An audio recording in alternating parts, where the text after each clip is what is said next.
and the seas will roar at the sound of your name. Hallelujah, hallelujah, hallelujah to the Lamb. Hallelujah, hallelujah, by the blood of Christ we stand. Thank you, Pastor Emil. Thank you. Apostle Serge, mag-open naman sa prayer, please. Sige po, let's pray po. Praise the Lord. We thank you, Lord God, sa gabing ito na ibinigay mo po sa amin. Maluwalhati ka, Lord God. Let your anointing flow, lalo na po sa magtuturo at sa bawat isa po sa amin, Panginoon. Amen. Let the knowledge and understanding, Lord, dumaloy sa bawat isa po sa amin. Pagpalain mo po ito, lumago po kami, Panginoon, magawa po namin yung pinagagawa mo sa discipleship, Lord God. Salamat po sa pangalan ni Jesus. Amen. Amen. Amen. Muli, magandang gabi sa bawat isa. At yung mga nakasama namin ngayon, first time, you are very much welcome sa ating panakasan sa isa't isa, lalo na ang kikinalaman sa discipleship program. Last time, doon sa ating naging talakayan, nakita natin ang question na sinagot natin. Kasi ito, ano ba ang makikita natin na katangian ng disciple sa Bible? Sa pagtuturo ni Bishop Alex, isa sa kanyang dinaanan, ang isang disciple ay nagbabasa araw-araw, inuunawa, minimeditate ang salita ng Diyos at minimemorya, nilalagay sa puso at isipan ang salita ng Diyos. Sabi nga ni Haring David, how can a young man keep his way pure by hiding your word in my heart? So, last week natin, meron tayong naging assignment. Assignment natin ay Joshua chapter 1 verse 8. So, ikaw muna, Pastor Art, baka rumo ba ito nakikita ko? Hello, Pastor! Ano po, magandang gabi sa bawat isa. Good evening. Long time no see, Apo, thank you po sa pagdamay. Nagkita Pagsama tayo, nito. sa online. Opo. Yan. So, yung ating assignment na binigay last week ay Joshua chapter 1 verse 8. So, pwede ba nating i-recite?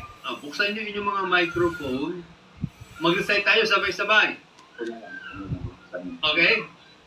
1, 2, 3.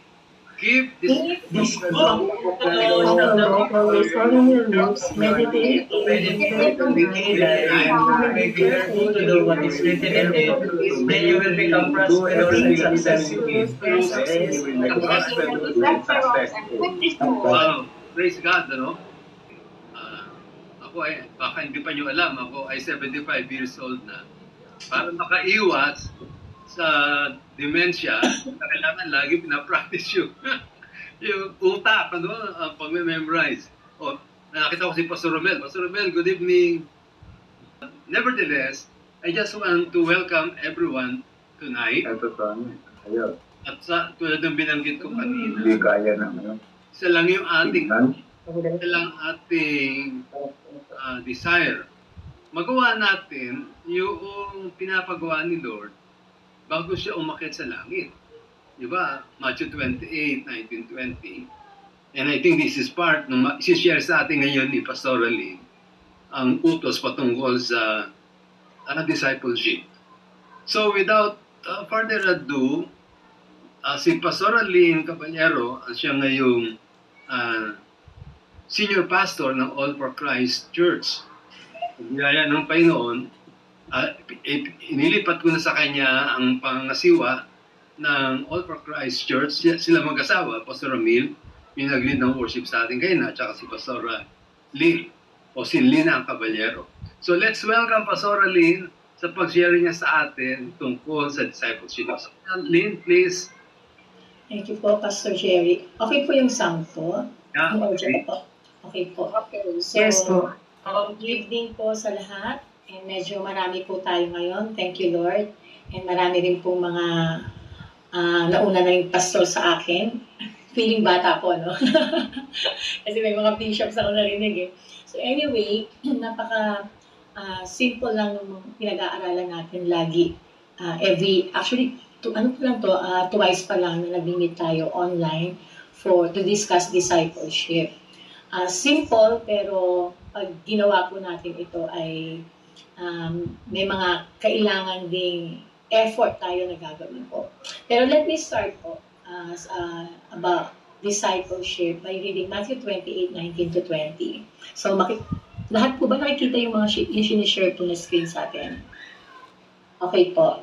Mag-heart po tayo or like kung nakikita po natin yung sinishare sa screen. Ayan. So, yung mga nagla-like po. Okay, pakibasa po ni Pastor Serge. Ayan. Pwede po pakibasa yung Matthew 20. Or pakirecite po. Okay. Matthew 19-20. Okay, Matthew 20. Bakit 18, 19, 22? 28, 19, 20. Yeah. 28. Matthew 28, 19, 20. Oo nga, mali. Okay. Therefore, go and make disciples of all nations, baptizing them in the name of the Father, and of the Son, and of the Holy Spirit, and teaching them to obey everything I have commanded you. And surely I am with you always, to the very end of the age. Amen po. Praise Amen. God. By the way, 28 nga po yan ha. Nagkamali lang po. Type po yan. Thank you dahil memorize po ang Great Commission ni Pastor Serge. So, meron lang po akong, I think, 2 points dito or 2 definition ng disciple. Uulitin ko actually yung point or yung definition noong last week. Kasi nakasulat po dito sa Matthew 28:19-20. Parang review na lang po. So, yung binanggit po dito is therefore go and make disciples. So, number 1, yung binanggit ni Pastor Alex last week is a disciple is a follower. Actually, nung binanggit dito sa Matthew 28:19-20, na baptizing them in the name of the Father and of the Son and of the Holy Spirit and teaching them to obey everything. Yung word po na teaching, pag tinignan po natin yan, yung pagiging follower po ng isang disciple po, it means sa Panginoong Jesus, ang disciple po is pwedeng matuto, it's either sa teachings ng Lord or by merely observing what He is doing in the ministry or to live like Him. So, isa po yan sa mga isa puso po ng bawat isa sa atin, lalo tayo mga pastor, pag dinefine natin yung ano ba talaga ang ibig sabihin ng disciple, is a follower. So, follower, hindi lang narinig natin or nabasa natin. Sabi nga noong first definition natin last week, ang disciple daw is, disciple reads, meditates, memorizes, and obeys God's word. So, andun yung obedience, yung pag-follow, ibig sabihin, pagsunod natin sa tinuturo ng Panginoon. At yung pagsunod is not just teaching.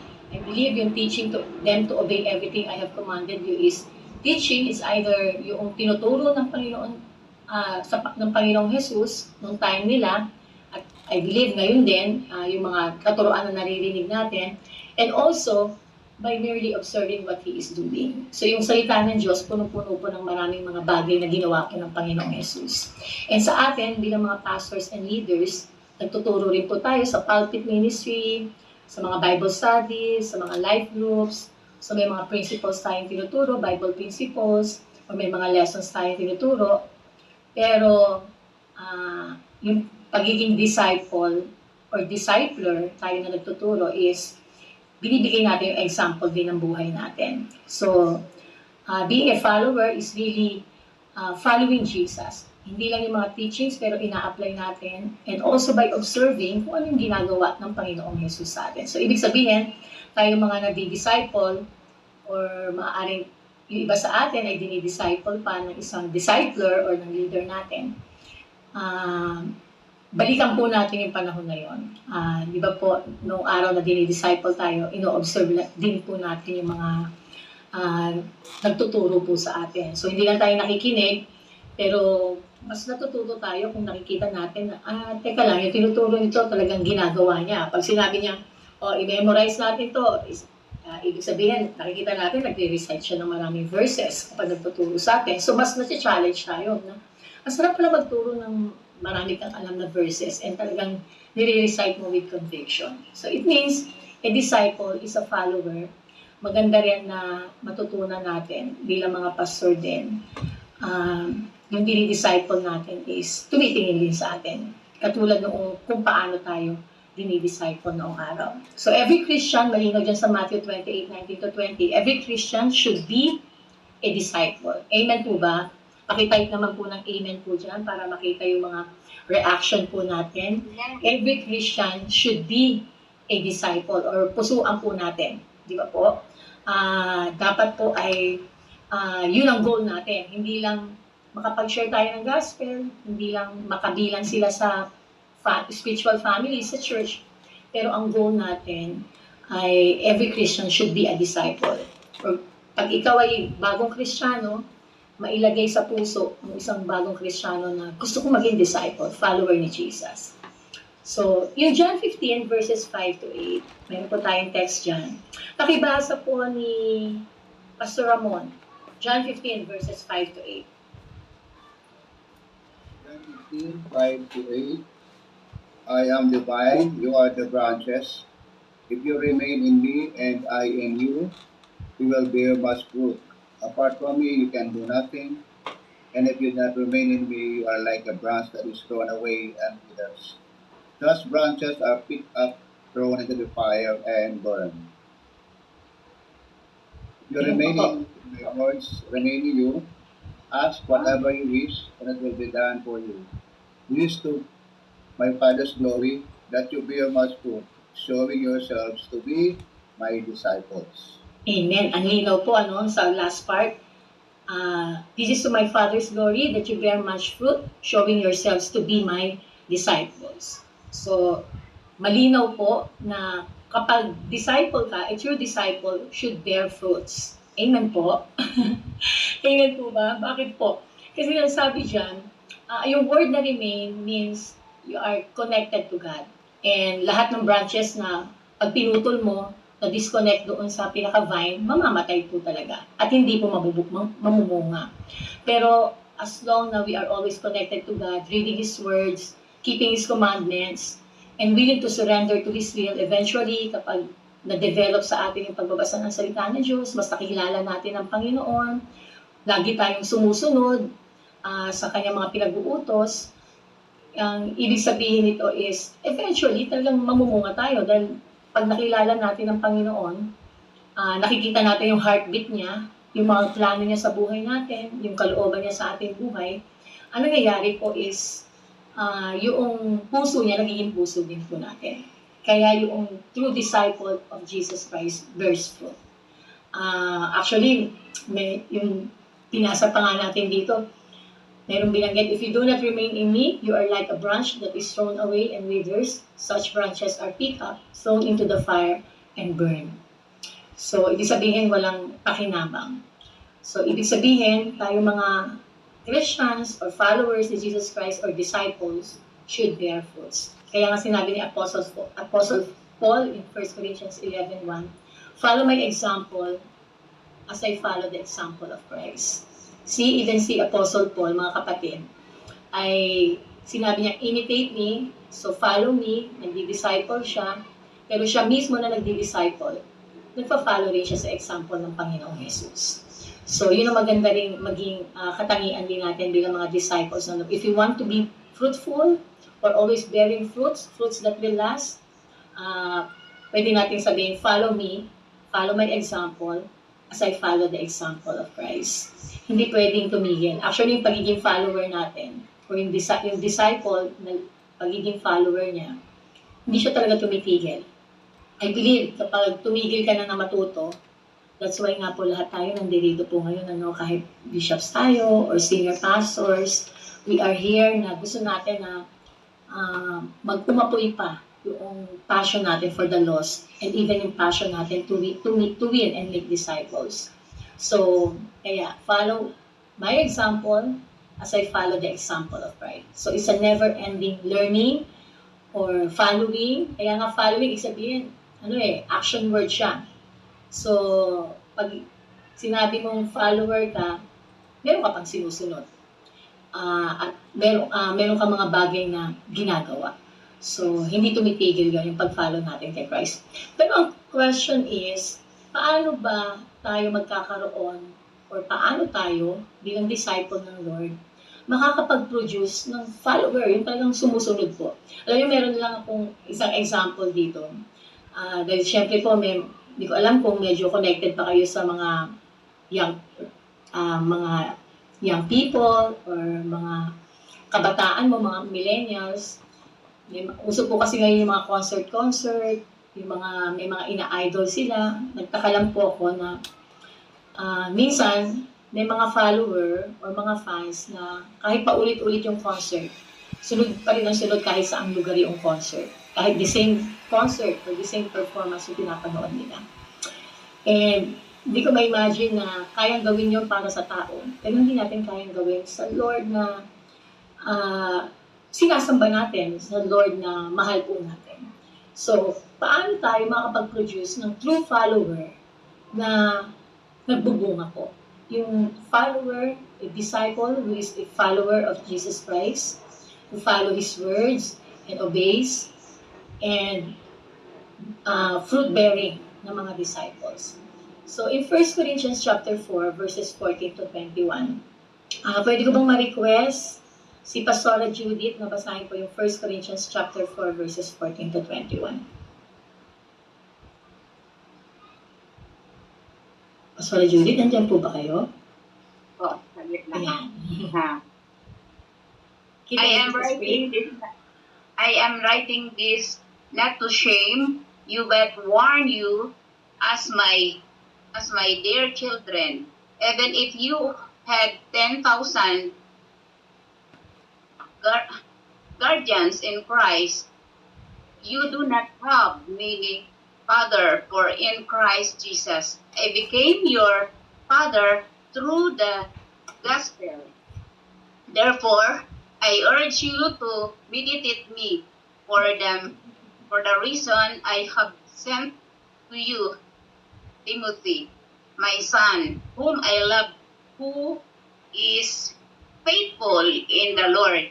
He will remind you of my way of life in Christ Jesus, which agrees with what I teach everything in every church. Praise God. May kasunod pa po. Right. Some of you have become arrogant, as if I were not coming to you, but I will come to you every soon if the Lord is willing, and then I will find out not only how these arrogant people are thinking, but what power they have. For the kingdom of God is not a matter of talk, but of power. What do you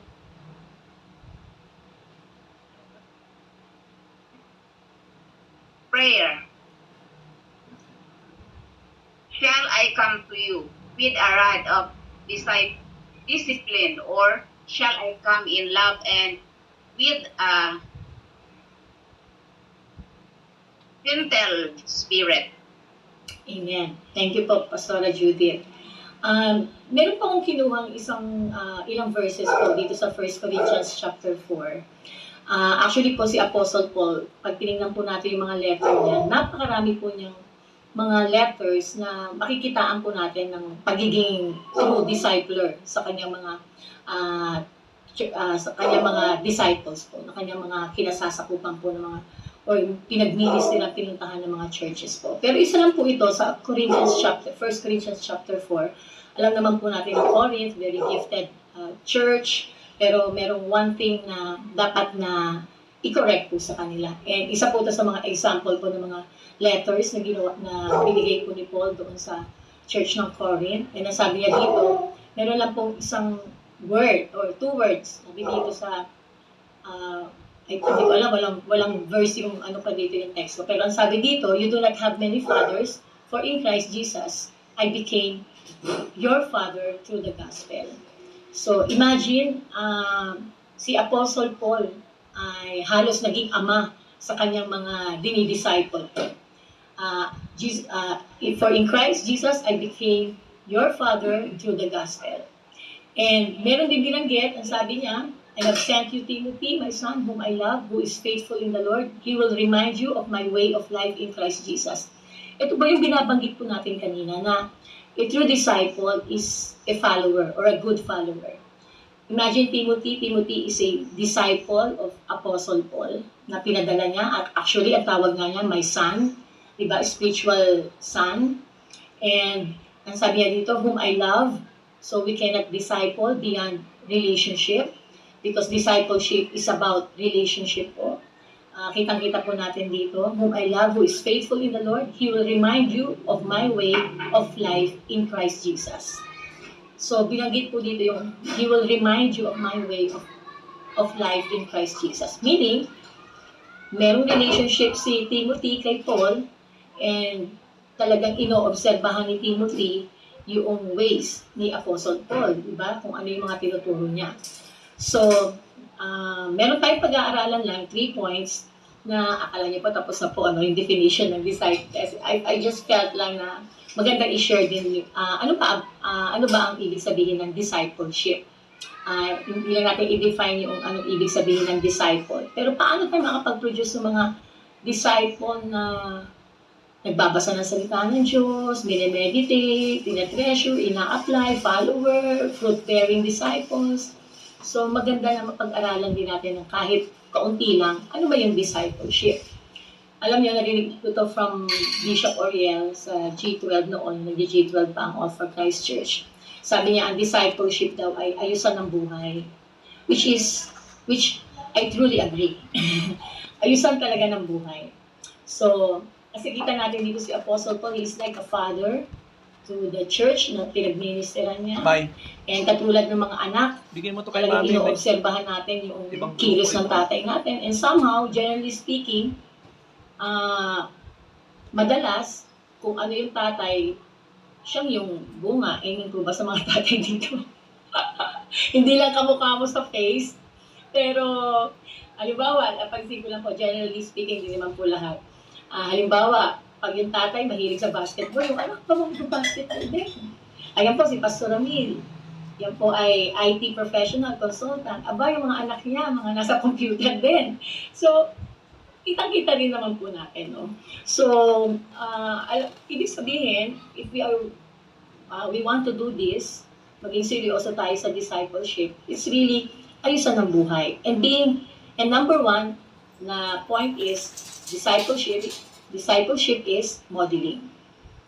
Why? Kasi nga, katulad ng tatay, katulad ni Apostle Paul, naging tatay sa kanyang mga tinetrain na workers, kay Timothy, sa mga churches na miniministeran niya, pinuntahan niya, talagang minodel niya yung lahat ng kanyang mga tinuturo. So, discipleship is modeling, number 1. That's why sa ACC, tinatawag po namin yung small group, cell group, or ano man po ang tawag niyo dyan, basta Bible study, kung medyo makaluma po tayo. Pero discipleship is modeling kasi it's a life-on-life or life-to-life demonstration.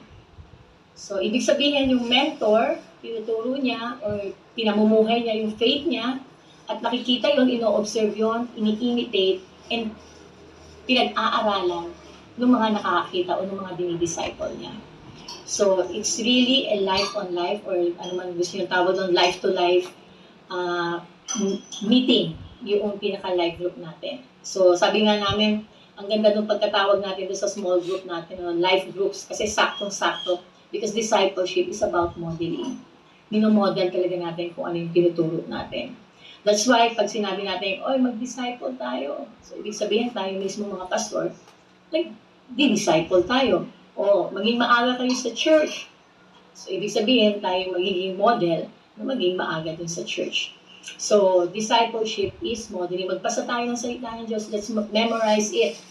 So, ibig sabihin, tayo mismo, i-memorize, magbabasa tayo ng salita ng Diyos. So, discipleship is modeling.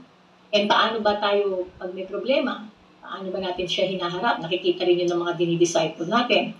Pag mayroong mga conflict, kung paano tayo sumasagot, paano tayo nakikiharap dun sa conflict or sa struggles ng churches natin. So, nakikita yun ng mga members natin, ng mga dinidisciples natin. So, don't forget that discipleship is modeling. And number 2, discipleship requires sacrifice and discipline. Alam ko yung word na discipleship and discipline ay hinango po sa Latin word po ay, hindi ko alam kung paano ito binidescribe, binabasa. Discern. D-I-S-C-E-R-E. Pareho po. Yung discipline and discipleship sa Latin word ay parehong ang meaning. To learn or being a learner or a student. So, ibig sabihin, alam niyo, kapag learner ka, student ka, gusto mong matuto, meron talagang sacrifice and discipline. Amen po. Meron talagang sakripisyo. So, kailangan disiplinahin. Isa po sa mga discipleship manual namin, tinuturo po namin yung 4 life boosters. Ano po itong 4 life boosters? Ibig sabihin, ito yung magpapalakas sa mga disciples. Number 1 is your devotion, your personal devotion. And number 2 is your life group. So, if you want to have a true disciple, kailangan matutunan nila mag-devotion. Kailangan ay maging part sila ng small group or ng life group. Kailangan uma-attend sila. Third is, kailangan uma-attend sila ng Sunday celebration. Hindi ba pwedeng dahil personal relationship to kay Lord, personal din yung worship ko. Kami lang, ako ang Lord sa bahay namin, sa loob ng kwarto ko. So, alam natin hindi ganun yun. So, ituturo natin yun sa kanila. And, trainings. Number 4 is trainings. So, mga disciplines po yan. Or mga iba pa nating alam, like prayer, tuturuan natin sila manalangin. And, isa rin sa mga kailangan din sa isang disciple is yung loyal ka. Kaya ka nga follower eh. Ibig sabihin ng, di ba kung may narinig kayo, kapag follower, or loyal yan kay Sharon, loyal yan kay Juday, di ba? So, ibig sabihin, mga loyal fans kapag binate. So, ikaw dapat loyal ka to your discipler. You honor them. You will not talk behind or against your leader. So, I think isa yun sa mga part din yan ng discipline kasi dapat matutunan natin yan. So, discipleship is modeling. So, ibig sabihin, yung mga discipline na yan na natutunan natin, na ipapasa natin sa mga disciples, ay ginagawa din natin. Because discipleship requires sacrifice and discipline. And alam natin magugulo yung mga disciples natin kapag naituro sa kanila itong mga spiritual disciplines na ito, na habits ng isang anak ng Diyos. And number 3, hindi po maraming meaning po ang discipleship, pero ito lang po yung nasa heart ko ngayon. Number 3, last thing about discipleship is very rewarding. It keeps you motivated. Alam niyo po, last Sunday, meron po nag-share sa amin. Alam niyo naman po lahat, meron kami project expansion po, merong nag-share sa amin na isang disciple po na babae. And nagulat po ako, sabi niya, meron po kasi kaming, Gideon 300. So, yung 300 mabubuo po yung 27 million yung kailangan po namin. So, first appeal kami, Gideon 300, nagbigay po ng 50, yung giving people, 300 people giving 50,000 pesos. Baka nagtaka kayo, paano mabubuo yung 27? 50,000 pesos each. Na-bless po ako na she gave, naging part siya ng isang drive namin, sa fundraising. Tapos naging part na rin po pala siya ng Gideon 300. Uli, kumuha na siya ng isang slot. Tapos meron pa kaming another na pamanhik. And then, nag-commit po uli. And nagulat ako, yung kinumit niya is pampakasal po niya. Babae po ito naghahanda sa kasal. Na-amaze po ako. And yan ay one of the stories lang. Marami pa pong stories na naririnig po ako or kami ng mga buhay na binagot nila, kung paano sila naging ganun ka-committed. Na minsan parang nilakpasan pa yung commitment mo. So, kung paano sila ginagamit po ng Lord. And alam na naman natin yung mga stories before na yung siguro grabe yung pasasalamat ng nakapag-disciple kay Billy Graham, di ba po? Yung, wow, imagine mo na-disciple mo isang Billy Graham. Na tayo mismo, na nag-minister sa kanila, na nagbigay ng sacrifice, talagang minodel natin yung buhay natin sa kanila. Pero tayo mismo, habang nakikita natin itong fruits ng pagdi-disciple natin is, we ourselves are refreshed. Sabi nga sa Proverbs 11:25, doon sa second part ng verse, whoever refreshes others will be refreshed.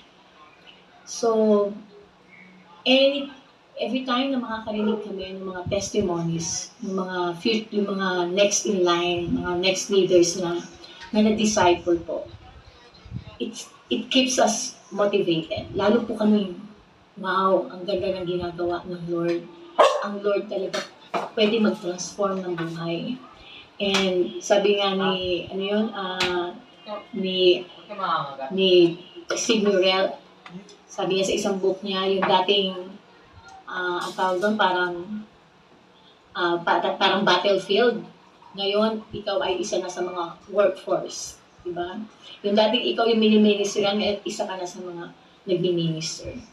So, that is very rewarding. So, discipleship is very rewarding kasi binanggit ko yung modeling, baka may tayo, wow, talaga, ang hirap talaga pag may 12 ka, no? Or merong nagpa-follow sa'yo, lagi kang tinitingnan.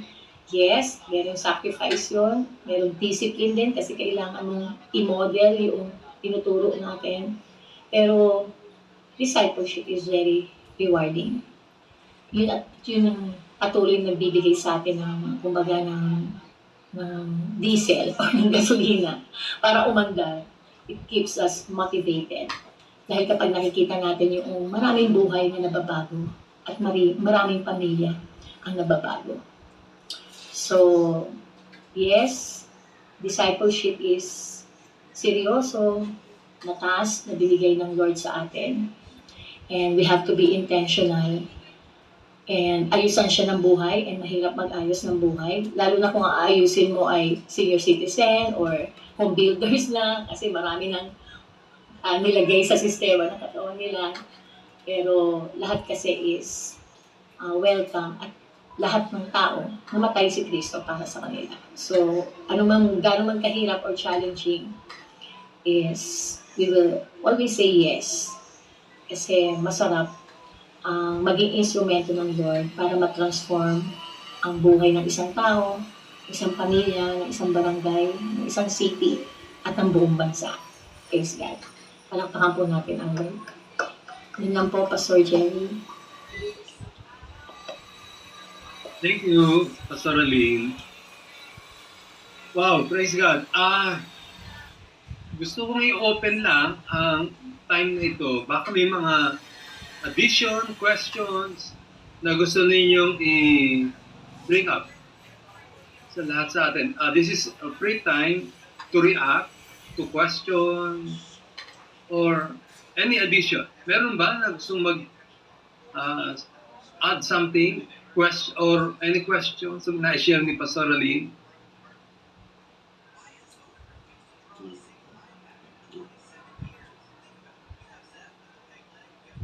Walang question.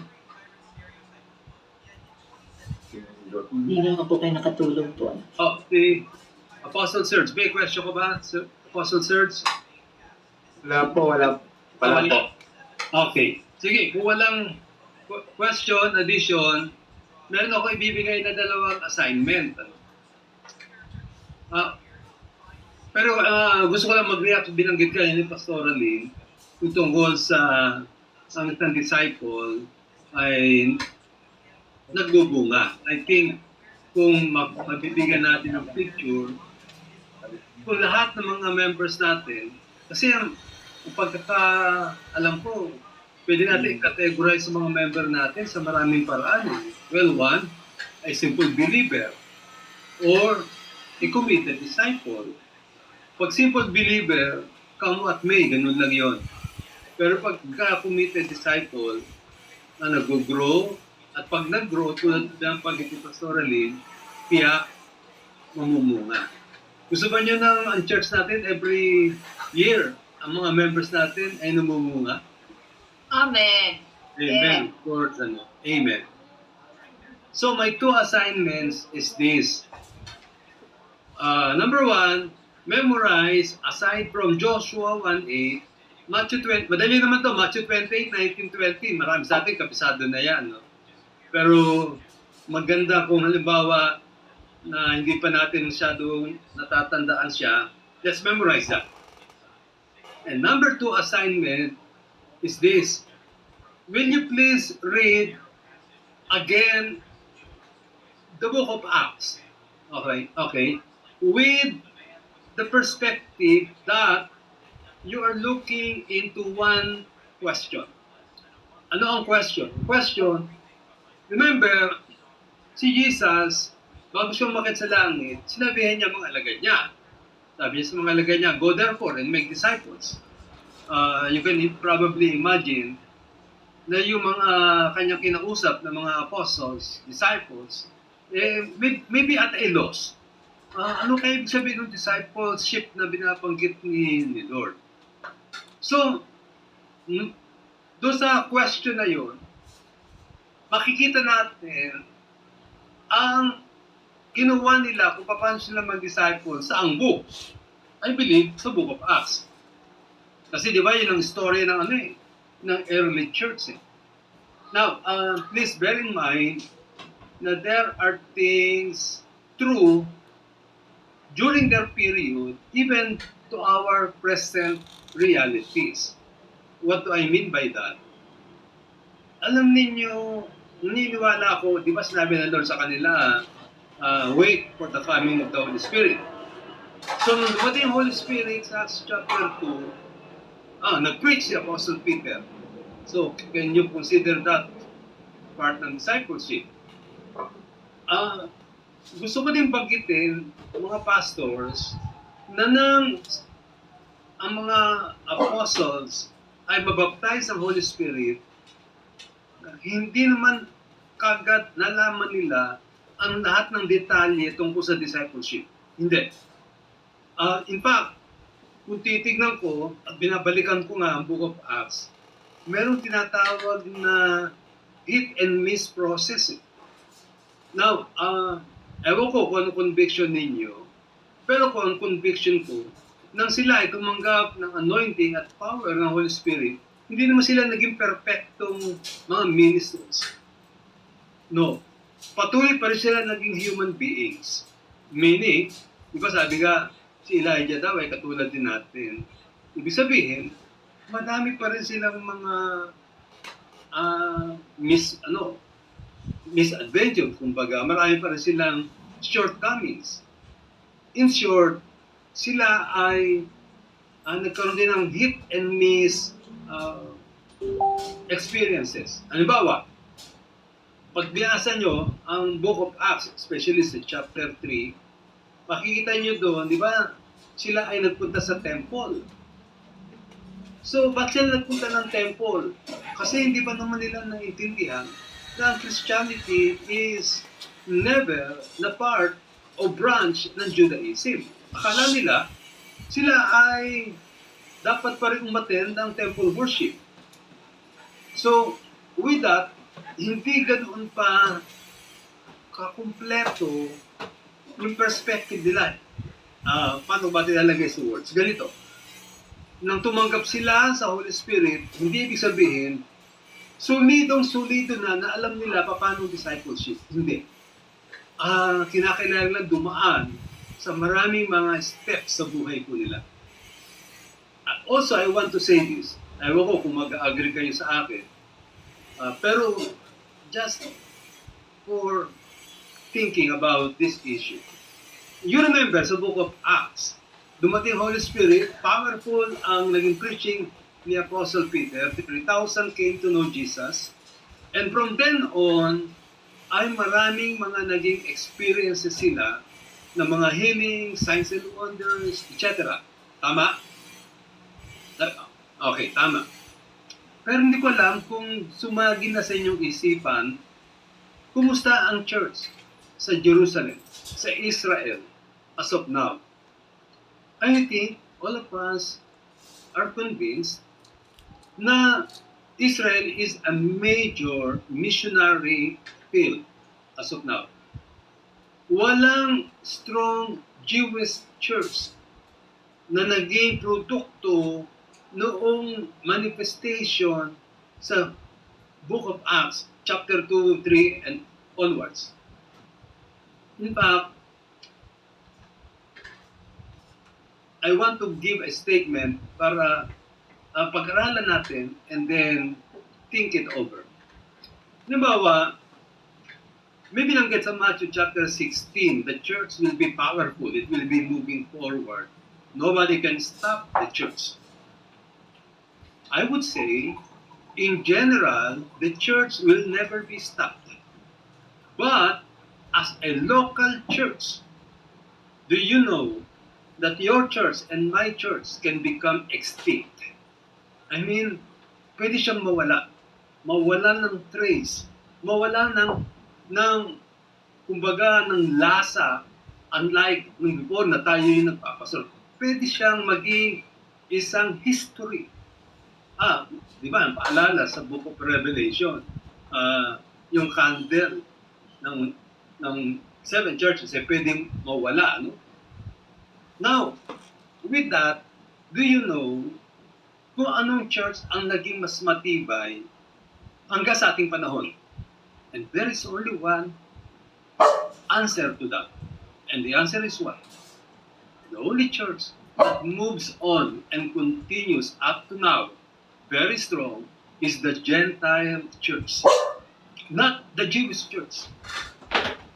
And the Gentile church was founded and ministered to by whom? Sinong apostle ang nag-minister sa Gentiles? You are right. Apostle Paul. Siya ang naging instrument ng Lord. And you know what he did? Think about this. Discipleship. Kaya nga si Apostle Paul, makikita natin, di ba, dumadalo siya sa mga churches para i-follow up. In fact, siya ay naging isang writer. Sinusulatan niya ang maraming mga churches sa kanilang dinalaw. And what do you call that? That is discipleship. So the church that becomes very strong is the church founded by Apostle Paul, who instituted, I believe, genuine, consistent discipleship program. In fact, ang kanyang mga sulat ay naging hanggang ngayon ay binabasa natin. So, with that, ang makikita natin mga pastors, and that's why I'm excited about discipleship. Because you know why? Definitely, sabi na ni Pastor Rolin kanina, when we have disciples, growing disciples, there will be fruits. Fruits that will last. Secondly, even long time na tayo ay gone in this world. By the way, I am 75 years old, and I can never deny na ako ay mawawala talaga sa mundong ito. Although, meron mas bata na pwedeng mauna sa akin. Hello? Tama ba? Pero, ang importante, hindi yung gano'n ka katagal na buhay sa mundo. Para sa akin, ang importante, what legacy will I leave to the church the Lord allowed me to minister? And there is one legacy, I believe, very exciting legacy for you and for me. And that is what? Discipleship. In fact, yun naman ang talagang challenge ni Lord, di ba? Sabi, Lord, bago siya umakyat sa langit, naalala ko, alam nyo, ang tatay ko ay namatay sa cancer of the pancreas. Bata siya noon, age 54. Noong ma-discover namin na meron siyang sakit na cancer, sabi ng doktor sa amin, your dad has 3 months to live. We cried. We did. But you know what? Noong dying moment ng father ko, tinawag ako ng tatay ko sa kwarto, nagsosolo. Sabi niya sa akin, anak, may pagbibilin ako sa iyo. Huwag mong kalimutan, ha? Sabi ko, yes po. Tatay tawag sa tatay ko. Sabi ko, yes po tatay. Sabi niya, ikaw anak ang panganay sa mga lalaki. Huwag mong pababayaan ang mga kapatid mo. Tapos siya ay namatay. I mean, hindi pinagbili ng tatay ko yung kanyang negosyong joke box. Nag-negosyo ng joke box. Ang pinagbili niya, pinakamahalaga sa kanya, yung kanyang mga anak na may iwan. And that's the same true with Jesus. Diba, bago siya umalis sa mundo, umakit siya sa langit, he mentioned one thing. One important item. And he said to his apostles and disciples, go and make disciples of all nations.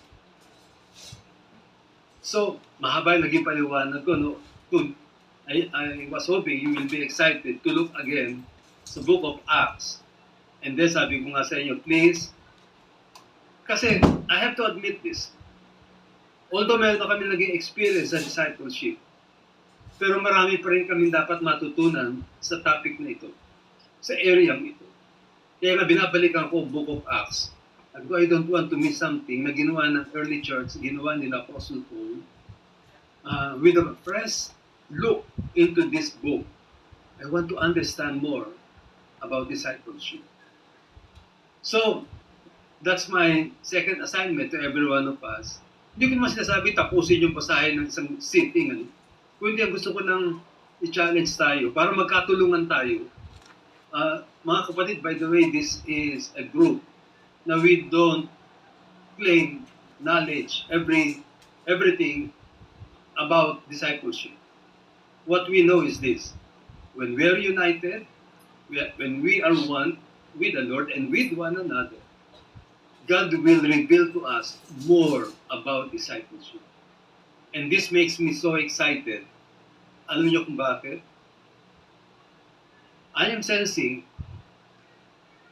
God will be bringing us with many experiences that later on, when we look back, we can say, wow, salamat, natutunan ko. Ang maki-unite at natutunan na pwedeng magtulungan ng bawat isa. So I'm trying to say is this, let's help one another. Let's build up each other. And let's move on with what is so important in the heart of Jesus, our Lord. And he said, discipleship. Alright. So, yun yung aking iwan ng assignment sa atin. So, Book of Acts. Book of Acts. By the way, gusto ko din sabihin sa ating lahat na ang AGSTI o NAGSTI ngayon, ito yung samahan ng mga pastor sa Taguig. Alam niyo, sabi ng leadership, magpo-focus tayo ang Taguig churches so one thing, this year, 2026. Alam niyo kung ano yun? Sabi ng NAGSTI, let's focus on discipleship. Sabi wow, we are on the right track. So, isa pang gusto kong i-request sa ating lahat ay ganito. Let's pray for one another. Sa inyong screen, may nakikita yung mga pangalan, di ba? Nakatabi ninyo. Ang sasuggest ko, yung nasa inyong right at nasa inyong left, pwede ba ninyo ipag-pray? Ang discipleship ay patuloy na matutunan at ma-practice ng bawat isa sa atin. Okay? Pastor Jerry, So last item, baka meron sa inyo gusto mag-add sa na-share ko na before we close in prayer. Pastor Jerry, Sige, Pastor okay. Pastor Arthur. Anyway, Please. medyo awkward ako magsalita kasi ngayon lang ako sumama sa grupo. But I think pwede akong makapag-dagdag, Yes, sir. Unang-una ay we are talking about unity. Alam ko na alam niyo yung prayer ng Panginoon sa John 17. He spoke about unity. Pero nakita ko sa Bible na may dalawang factor ng unity. Kung titingnan natin, Pastor, mga ilang minuto po pwede niyo ibigay sa akin? Pastor, you can have at least mga 3 minutes. 3 minutes? 3 to 5. 3 to 5. Kasi hanggang Okay. 8 lang tayo eh. Ay, gano'n. Akala ko 9. Kaya, Okay. Sige, samantalayin ko na ito. Para ma-challenge din tayo. Okay, go ahead. unity ang prayer ng Panginoon, that's John 17. And there were factors na nakikita ko for unity, genuine unity, and that is, number one, yung teaching ni Christ. We must have to go back to the teachings of Christ. Number two is the Holy Spirit. Kung titingnan natin ang mga alagad, meron niyang iringan bago sila nagkaroon talaga ng tunay na pagkakaisa. That is only when the Holy Spirit came to the apostles. Kaya titingnan niyo sa Acts ay nandun na yung pagsasama-sama ng mga medyo nagbabanggaan doon sa panahon ng Panginoon. Nandun ang Panginoon, pero meron silang iringan, nagpapaligsahan, who will be the greatest in the heaven, pero makikita nyo na talagang si Pedro na ang nailagay na leader doon sa Acts chapter 3, kinilala talaga nila na si Pedro ang leader. Ako po ay laging nagpupunta sa mga iba't ibang lugar at ang talagang tinatapik ko ay discipleship. Malala ko nagpunta ko sa Palawan with 50 plus 40 pastors na magkaibang lugar. Pero dito sa Quezon, Palawan, with the 50 pastors ay tinanong ko sila, pwede bang magbigay kayo ng definition ng discipleship? Meron pong nagtaas ng kamay after binigyan ko sila ng 2 minutes para magsurat ng mga definition nila. At sinabi niya yung kanyang definition. Anyway, hindi pa nakakaupo yon. May nagtaas ng kamay. Sinabi niya yung kanyang definition. Yung kanyang katabi nagtaas ng kamay. Ang tanong ko sa kanya ay, yung bang sasabihin mo, iba sa sinabi ng dalawa? At sabi niya, yes po. Kaibigan mo ba yung katabi mo? Opo. Pareho kami ng church. Doon ko nakita na sa maraming experience, nagawa ko rin ito sa Batangas, na ang daming mga pastor, mga Kristiyano, nagkiklaim na born again, pero iba-iba ang definition nila sa discipleship. Mahalaga po ang definition sa discipleship dahil yun po yung gagawin natin. Pwedeng church worker, pero is he a disciple? So, yun talaga ang una. At ako po ay merong definition sa discipleship nandun sa Matthew 28:19-20. Therefore, go and make disciples of all nations, baptizing them in the name of the Father, the Son, and the Holy Spirit, and teaching them to obey everything that I have commanded you. Para maiwasan yung napakaraming, pwede namang meron pa, pero sana mga 2 o 3 definition man lang. Para sa ganun ay talagang magkaroon ng pagkakaisa. So doon sa Matthew 28:19-20 ay makikita natin na a disciple is one who have believed in Christ, went for baptism. Mahalaga po yan, yung baptism, pero pinapawalang halaga ng marami. Actually, doon sa Mark 16:16, he who believes and is baptized, talagang yun ay bautismo ng tubig. Pero pinabababaw. Pero kung pag-aralan nyo rin, obserbahan nyo sa Book of Acts, isa sa mga bahagi ng ginagawa ng mga apostol, I can say na process ng born again ay baptism. Malala nyo sabi ng Panginoon, unless a man is born of water and spirit, they cannot see, they cannot enter into the kingdom of God. So sa experience ko po rito, ang isang alagad ay alam at isinasabuhay ang mga batas ni Kristo. A lot of Christians today doesn't put on emphasis doon sa mga batas ni Kristo. Nais ko sabihin, medyo nagmamadali lang ako ng mga kapatid, pero hindi ako nagagalit. Yung mga batas ni Kristo, they are the provisions of the new covenant. Hindi ito nabibigyan ng pansin na marami iglesia, yung kahalagahan na talagang i-emphasis natin na yung old ay expired na yon. Sa Israel yon, hindi tayo kasali doon. Yan ang sinasabi ng chapter 8 ng Hebrews. And then, yung batas ni Kristo ay yun din ang law ng kingdom. Christ came to establish the kingdom of God and to establish the new covenant. Pero ang mga ito ay medyo nakakaligtaan na natin. So, I think let's go back to the curriculum. I may say curriculum of discipleship. Malala ko yung sabi ni Pablo sa Romans 6:17. But thanks be to God that though you were once a slave to sin, you wholeheartedly obeyed the form of teaching to which you have been entrusted. So si Paul ay mayroong form of teaching. Naniniwala ako na yun ay dapat dalhin natin to go back into united body of Christ. Talagang babalik tayo sa Bible. Naikwento ko kay Pastor Alex nung minsan nagkita kami. Sabi ko, the devil is so sly na kaya tayong dayain even if we read the Bible. Now, ayokong sumobra ng oras. gusto kong gumalang sa leadership at sa inyo mga kapatid, ano? Pero pag-isipan din natin, para tayo talaga ay magkaisa, ano nga ba itong bagay na ito na kailangan nating ituro? And malinaw naman si Christ, teaching them to obey everything that I have commanded you. Why? Because the law of Christ is the law of the kingdom, and they are the provisions of the new covenant, and they are the curriculum for discipleship. Yun lang po, maraming salamat sa pagbibigay ng Thank you, Pastor. pagkakataon. So, let's be excited. The Lord will continue to teach us more and more. And see you again next Wednesday. Let's pray. Allow me to pray for us as we close. In Jesus' mighty name. Amen. Amen. Thank you. Amen. God bless you po, Pastor Jerry.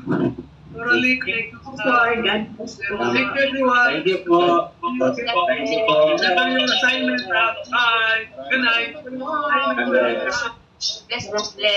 God bless. Dito na ako, tapos na kami. Welcome lang, Pastor. Mamaya. Ay, nagbiligyan na ako ng 3 to 5 minutes eh. Sinamantala ko na. Share ko mamaya sa inyo. Sige po. Naka-video kayo Ayan Okay po. Ang next po is si Sister Baby. Good evening po. Ang Bible reading ko po ay kakatapos ko po ng Revelations 22. Regarding naman po sa video, manatili kayo sa akin. Very personal po yung i-share ko, and thank God na we're already grafted in God's vine. And tulad po nung sinabi sa video na very critical nga yung 3 years, and it's almost 3 years since we were baptized. It was February 2023, and a lot has happened. And sobrang laki po talaga ng difference ng AV noon sa AV ngayon. And that's because of the work of the Holy Spirit in me. And sabi nga po, di ba, our relationship with God is based on our loyalty to Him. And because He is faithful, hindi siya nagbabago at hindi niya kayang talikuran kung sino siya. Nasa sa atin po talaga kung magiging tama ang connection natin sa Panginoon. Ang hirap po at first for me kasi ang daming kailangan talikuran na belief, practices, na culture na hindi talaga naaayon sa sinasabi sa Word of God, na sinasabi ng kailangan nating lakaran. And ang hirap, but thank God sa mga taong nag-guide and nag-encourage para mag-persevere sa daan na ito. And the most important factor kung bakit ako ay nanatili sa Panginoon at patuloy na nananatili ay yung pagbabasa talaga po ng Bible and yung understanding and wisdom na ibinigay ng Spirit. Sobrang laking tulong. Kasi dati parang ang ginagawa ko lang pag nagbabasa ako ng Bible ay para ma-check siya sa box na ay nagbasa ako today. Pero ngayon, iba na yung paghahanap na parang hindi kompleto yung araw kapag hindi na nagbabasa ng Bible. And thank God, never miss naman na po na talagang everyday kailangan hinahanap-hanap ng katawan ko, ng puso ko na magbasa ng Bible. Ayun nga po, everything follows through after being rooted in God's Word and choosing to walk and be led by His Spirit. So now that I remain in Him, mas nagiging obvious na nga po. Though malayo pa, mas nagiging obvious na po yung fruit of the Spirit in me, mas more Christ-like na kumpara noon. Pero marami pa rin kailangan i-work sa sarili ko. And ayun nga po, nagiging instrument na rin in sharing what I am learning in this discipleship groups. And it even surprises me na marami pala akong oras sa pang-araw-araw. Marami pala akong Amen. strength na kahit may trabaho, kaya pa din. Amen. And I'm sure because of why dahil God sustains me, and to God be the glory. Yun lang po. Thank you po. Praise the Lord. Next po ay si Pasada. Yung sagot ko po sa tanong doon po sa umpis number 66. Masasabi mo ba na maayos ang pagkabugtong kay Jesus ngayon? Bakit? Masasabi ko, opo, maayos ko ngayon.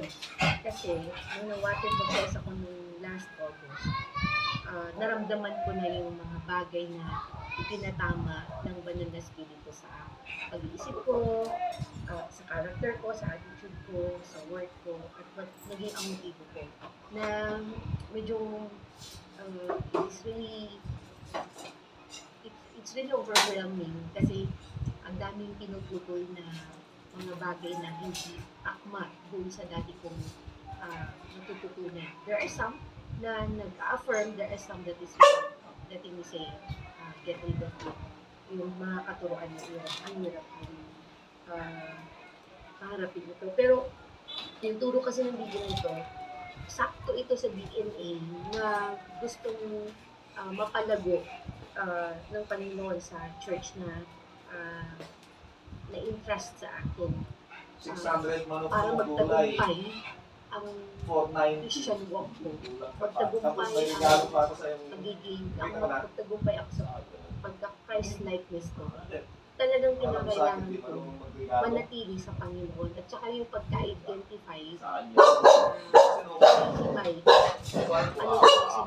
pananampalataya ng Jesus, malaking impact ito na magpapausbong lalo, magpapatibay lalo sa pagiging isang anak ng Diyos. Even as a leader ng church dito. Kasi for the past weeks ko talaga, nagkaroon ulit ako ng issue sa pagiging babaeng pastor ko.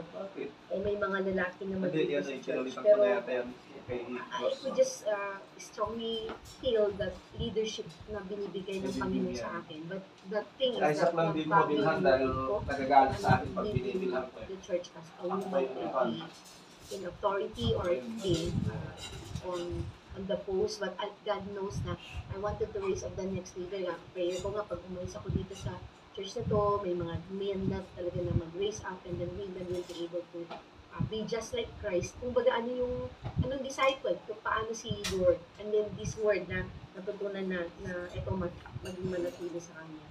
So, dito napatunayan ko yung paggabay ng Holy Spirit, like after ko ng born again ko, yung totoong pagka-born again ko ng last August, kita ko na yung pagbabago ng Panginoon sa akin na ang dami niyang tulong, ang dami niyang pagbigay sa akin ng karunungan na dati-dati hindi ko naman naiintindihan. And lately, Bible reader naman ako, reader talaga ako. Kasi kung hindi ko na babasa ang word ni God, talagang hirap na hirap po ako. Masyado ko ang inistikpan yung sarili ko. Dito ko nakita yung galawan ng Panginoon sa desire ko na talagang manatili sa Kanya. So, probably, it's an answered prayer sa akin na, o sige, gusto mo manatili ka sa akin, ito yung gagawin mo, sabi ng Panginoon. Maraming salamat kasi wala akong pwedeng sabihin na hanggat siguro magkakasama tayo, ito maririnig ko sa akin na maraming salamat na nakilala ko kayo personally, na kilala ko si Pastor Art, nakilala ko ang katuruan na to, na kada isang tanong may sagot si Lord, at ang tanong ni Lord, affirmation, hindi siya para nire-reject yung katuruan natin. Yun lang po, maraming salamat sa mga natutunan ko sa inyo. Sir. Iyakan niya. Yes, Pastor Art. Ako nga mag-comment doon. Sige po. Thank you very much din kay Sister Dayan. Yan po ay pastor sa Qatar at sinubukan tingnan yung aming ginagawa. At siya po ay binihag ni Lord. Pero yun kasi marami namang nagbabasa ng Bible, pero bakit kaya hindi nila naunawaan? Yun, inaamin ni Ate Dayan na nagbabasa naman ako ng Bible. Anyway, katulad din ito ng nangyayari sa marami, na ang daming nagbabasa ng Bible, pero bakit din nila natutuklasan yung mga bagay na ito? Kasi nasa pundasyon yon. Tulad ni Ate Dayan, ni AV, ay yung mga patutuo, grabe, nakakatuwa, na ganun ang ginagawa ni Lord in just so short time. ay ang dami palang pwedeng matutunan. Alam ko hindi lang sila, marami pa akong naririnig sa inyo. Pero isang bagay na hindi mangyayari sa mga kulto, hindi sila makagawa ng alagad eh. Bakit hindi makagawa ng alagad? Makagawa sila ng mga magiging successor nila sa ministry, makagawa sila ng mga tagasunod nila. Pero ang goal kasi ng discipleship is to form them into the fullness of Christ. Christ-likeness talaga. At ang pinoformula ng marami na mga ginagawa nila para gumawa ng alagad ay design nila. Hindi yung design ng Panginoon. At ito nga yung sinare ko kanina sa isang grupo ng mga pastors na sabi ko, we want unity. Christ wanted unity. Pero paano mangyari ito kung hindi natin gagamitin ang mga batas ni Kristo na siyang batas ng kaharian ng Diyos, na siyang curriculum ng Great Commission, na siyang provision ng New Covenant? Mahirap talaga na yung unity ay parang Babylonian unity o Babel unity. Yung unity ng Babel ay kahit walang Diyos, walang salita ng Diyos, effort talaga ng tao. Mangyayari yun eh. Ang daming relihiyon sa mundong ito. Ang gaganda. Kasi kahit papano nakagawa sila ng mga tuntunin at pamamaraan para magkaroon ng parang continuation ng kanilang ginagawa. May papalit sa kanila pagkatapos. Pero ang tanong ay, ito bang mga ito nakapaggawa talaga ng pinapagawa ng Panginoon? So, unless talaga nasundin mo yung salita ng Diyos, hindi ka makakagawa ng mga alagad. Yun lang, Kuya Joseph, back to you. Hindi, Pastor. Ako pong Bible reading ko ay nasa Mark 12. Una po, yung command na ito, nung muli kong mapakinggan ay nagpapaalala na yung responsibility na manatili sa Panginoon ay nasa akin. Kagaya ng sinabi ni Jesus. Ibig sabihin, constant talaga yung habang ako'y nabubuhay dito sa mundo, constant yung battle na maagaw yung aking devotion, yung aking attention sa mga bagay sa mundo. And yun po yung sa akin parang nag-strike sa akin ngayon sa pakikinig dito. Is yung iwasan talaga na yung mga bagay sa sanlibutan ang maging laman ng aking isip, ng puso. Kasi parang sa ko lang po, sa assessment ko lang ngayon, parang nakikita ko na ako na nagsasabi na, kasi dati na talagang ako sa mundo nag-indulge ako sa bagay sa mundo. So alam ko yung talagang namubuhay ka sa kamunduhan.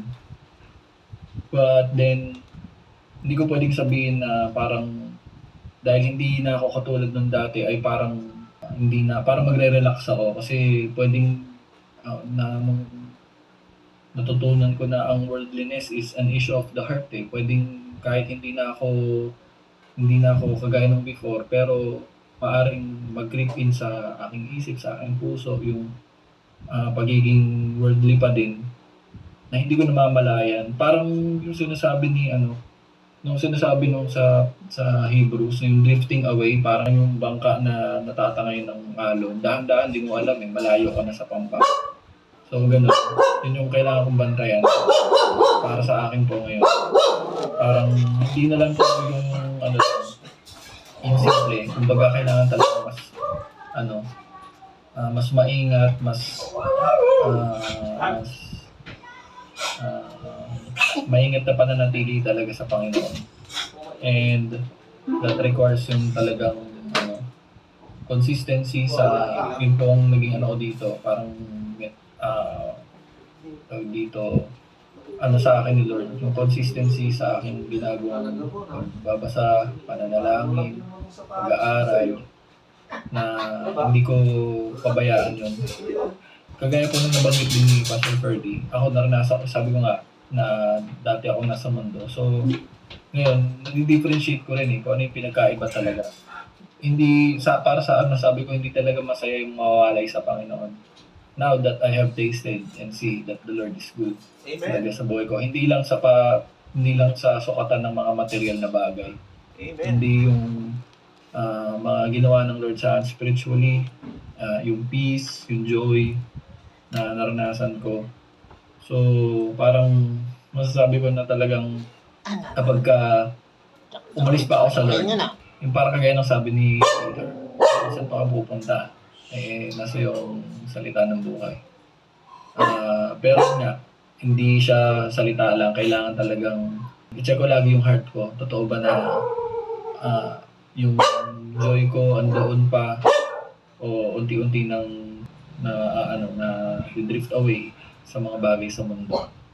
Pero yun nga po, salamat naman sa Panginoon dahil si Lord talaga kahit na faithful talaga siya sa kanyang side, sa kanyang end ng covenant na kapag tayo ay tumugon sa kanya ng tama, gagawa talaga siya sa buhay natin. Ang ano lang doon, yung akin, yung side ko, side ko sa covenant na, well, specifically sa utos na ito, manatili sa Panginoon na talagang kailangan kong pag-inggihan yon sa tulong po ng Banal na Espiritu. And thankful naman po ako sa Panginoon, gumagawa siya sa buhay ko. Hopefully talagang tuloy-tuloy. And ayoko rin naman nang umalis sa Lord.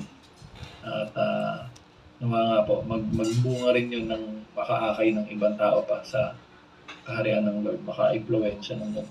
So yun po, at sa akin, salamat po sa pagbabahagi ng lahat. Bago ko po ibasa kay Pastor Art, mag-picture po muna tayo. Yan, open po ng camera si Pastor Tito. Ayan, okay. Yan, si Brother Erwin. By the way, si Brother Erwin po nagpaalam kasi kung napansin nyo ng Monday, medyo may sakit siya Pagsama po natin siya sa prayer. Tayo po ay mag-picture. 1, 2, 3. So, diyan ko rin nahalaw yung magiging sa amin na. Kaya pinasa ko rin sa mga, hindi ko alam kung naipasa ko na. Hindi ko maalala. Okay, so yun lang naman ang sasabihin ko na pwede nyong i-modify. Sige po, mag-pray na po tayo. Heavenly Father, thank you po sa katuruan na ito dito sa regalo mo sa amin. Maraming salamat din sa buhay ng bawat isa na inaakma yung lesson namin for today. Mga kasama ko, alam kong maraming beses na po nila narinig tong video na to. But Lord, we thank you that ikaw nga yung nagbibigay sa amin mga first revelation sa bawat pagturo mo sa amin. Thank you that you wanted us to bear fruit, to the fruit that would last. And ito yung katotohanan, Panginoon, na natutunan ulit namin dito sa mga video na ituro po ni Pastor Art. Maraming salamat, Lord, sa regalo ng karunungan na ipataw mo sa anak mo na ito, gayon din sa kanyang generosity na ipinapasa din po niya sa amin because your truth, Lord, has to prevail in all of our obedience and ministry na in-entrust mo po sa amin. Thank you, Father, that ito kami yung nagtatago ng talento na isang talent lang. That you wanted us, Lord, to grow in our talents, Lord, and that's what we desire, oh God, na ang paglago ng aming mga ministries, Lord God, is not about us, Lord God, being known to the world, but Lord, you being known, your truth being known. Kasi yun nga, ikaw, Jesus, is our way, you are our truth, you're our life. And this is what we have tell to all of our, Lord, to all of the believers, Lord God, that you have entrusted with the faith that you have given us. Lord, thank you sa gift of faith din ng Holy Spirit na binigay sa amin. Lord, we are learning more and more. And thank you, God, sa time at heart ng bawat isa. Maraming salamat, Lord, na ang hope at reward na inaasam ay hindi lang po yung bagay na makamtad physically, but that's the one that we are receiving, we are excited to receive, Lord, for eternity. May each one of us, Lord God, all of us, Lord, always, alam ko, Lord, naunawaan na po ng mga klase ko ito. Yung grace mo, Panginoon, na siyang kailangan po namin araw-araw habang ang mundo ay padilim ng padilim habang ang tao ay parunong ng parunong habang Lord, our days, Lord, the days are really coming. And Lord, we thank you that you are preparing us with this truth, Lord God, na siyang magiging sandata po namin, the armor that you have given us. Lord, may this school, this teaching, Lord God, spread out all over those whom you have chosen. Lord, hindi lang mo sa amin ito ma-contain, but it will also be spread out katulad ng utos mo sa aming Panginoong Jesus. I declare, oh Lord, in our prayer, asking Jesus to send whatever we wish as we connect to you. You will give it to us for the, Lord, for the glorification of our Father, for your kingdom to advance, Lord. I pray that this TBTI, this teaching, Lord, lalo na covenant, this pursuing of Christ-likeness, abiding, Lord, in the Messianic law. Lord, I pray that each churches will be able to receive the truth, Lord. Especially, Lord, yung totoo pagkapanganak muli, Lord, marami sa amin, ang daming simbahan, Lord God, na kailangan matutunan po nila yung katotohanan tungkol dito sa pagka born again talaga. Lord, I pray that this will, Lord, i-allow mo, Ama. Gamitin mo siguro kami lahat. Na po pwede katulad ng sabi mo, Jesus, we can go, Lord God, into all nations. Go, Lord, in all tribes, tongues, Lord God, to teach and preach this gospel, this true gospel. Hanating po ng lahat hanggang bago ka dumating, Panginoon, itong katuruan na ito for your glory alone, Father. You said, Jesus, as we are connected, as we are, Lord, abiding in you, whatever we are, this you will grant. Ito pong panalangin ko na itong katuruan na ito ay mag-ping, Lord God, hanggang sa maliit na tribo ng bawat bansa, Panginoon. Gamitin mo rin po kami, Lord, even sa katagumpayan, dahil lahat po kami, Panginoon, ay dumaraan talaga ng matinding pagsubok. At maraming salamat sa blessing na yun. Dahil, Lord, hindi yun ang magpapahina sa amin. Ito yung magpapalakas sa bawat isa sa amin. Maraming salamat, Lord, sa buhay ng bawat isa. Sa buhay ng aming pinaka-mentor na si Pastor Art, Lord. Patuloy mo po siyang bigyan ng kalakasan at, Lord, hinihiling ko rin, Lord, na dagdagan mo pa po yung age niya, yung edad niya. Lord, kung dagdagan mo pa, Lord, yung age niya, katulad pa rin ng masigasig na binata ang kanyang kalakasan at ang karunungan, Lord God, upang marami pa po siyang ma-encourage ng mga mananampalataya at mga leaders ng churches. Maraming salamat, Lord, sa buhay ng mga kasama ko dito sa Zoom na ito. Father, napahaba na po yung prayer ko sa iyo. But Lord, I know that it's your joy that we are after. I pray, oh God, that as we part ways and have a restful sleep, may we always wake up, Lord God, with your presence always with us. Thank you, Lord God, for all the victories. Thank you, Father. Thank you, Father. Thank you, Jesus, for all the victories even given to us. And thank you, Holy Spirit, for being with us and staying with us always and guiding us and helping us. This I pray in Jesus' name. Amen. Amen. Amen. Salamat po. Amen.